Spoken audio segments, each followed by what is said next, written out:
हाटी समुदाय को जनजातीय का दर्जा देने का मामला एक बार फिर से लटक गया है।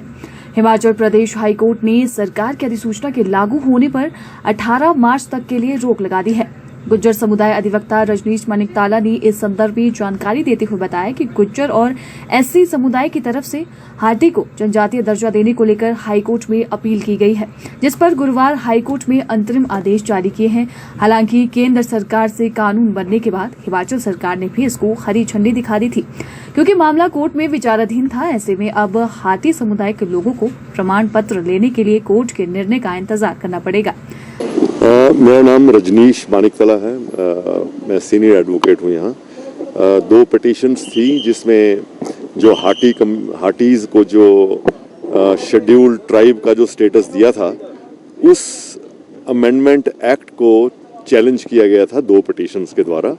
उसमें से और वो दोनों पिटीशंस में आज जो कोर्ट ने ऑर्डर किया है, तो जो कॉन्स्टिट्यूशनल अमेंडमेंट हुई थी जिसमें हाटी को इंक्लूड किया गया था शेड्यूल्ड ट्राइब में, वो आज स्टे कर दी है कोर्ट ने। और साथ में जो स्टेट गवर्नमेंट ने नोटिफिकेशन इशू की थी अभी रिसेंट, वो भी कोर्ट ने स्टे कर दी है। और अब जो मैटर है वो अब छुट्टियों के बाद आई थिंक 18 मार्च को लगेगा पॉसिबली। ऐसा है कि मैं ब्रीफली आपको इस केस के बारे में ब्रीफली थोड़ा बता सकता हूँ। शेड्यूल्ड ट्राइब स्टेटस को ग्रांट करने के लिए एक क्राइटेरिया बनाया गया है, और वो क्राइटेरिया है जिसको कॉमनली लोकल कमेटी क्राइटेरिया के नाम से जाना जाता है।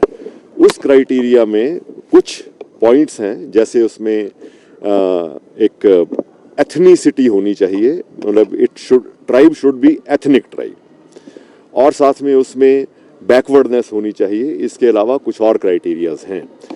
तो जो पिटीशंस में जो क्लेम किया गया था कि हाटीज जो हैं वो बैकवर्डनेस का क्राइटेरिया भी फुलफिल नहीं करते हैं, जिसमें से एक ये है कि इकोनॉमिक बैकवर्डनेस भी होनी चाहिए। और इस एरिया में एक विलेज ऐसा है जो एशिया का रिचेस्ट विलेज माना जाता है, तो इकोनॉमिक बैकवर्डनेस का इसमें क्राइटेरिया फुलफिल नहीं होता था।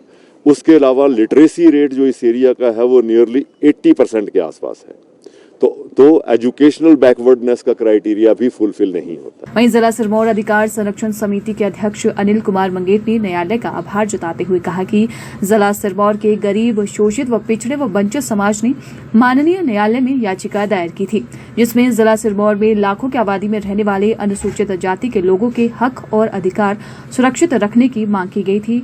ऐसे में माननीय न्यायालय ने हाटी जनजाति बिल पर रोक लगाते हुए गरीबों के अधिकारों की सुरक्षा के लिए पहल की है। माननीय उच्च न्यायालय में जिला सिरमौर के गरीब, शोषित, पिछड़े, वंचित समाज ने माननीय न्यायालय में याचिका दायर की थी, जिसमें हमारी मांग थी कि जिला सिरमौर में जो लाखों की आबादी अनुसूचित जाति की रहती है, उनके हक अधिकार सुरक्षित रहने चाहिए, जो भारतीय संविधान के द्वारा उन्हें पहले से दिए गए हैं एज ए शेड्यूल्ड कास्ट।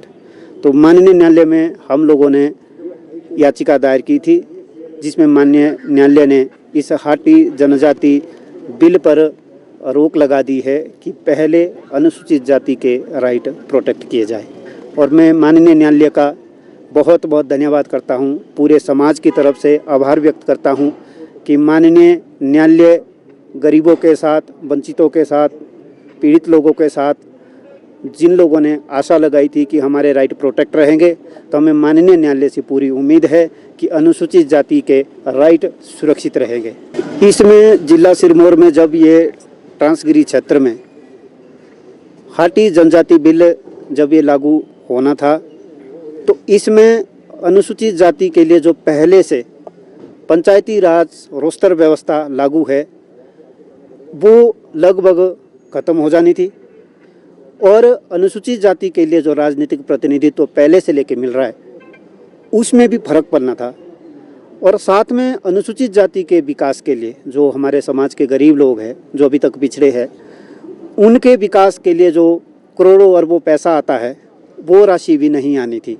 इस तरीके से ये सारा इफेक्ट होना था। और जो SC/ST एट्रोसिटी एक्ट है जो सुरक्षा के लिए बना है, वो भी कहीं ना कहीं इफेक्टेड इससे होना था। इसलिए हम सभी लोगों ने, समाज के सभी लोगों ने ये सोचा कि माननीय न्यायालय का दरवाज़ा खटखटा जाए ताकि हमारे राइट प्रोटेक्ट रह सके।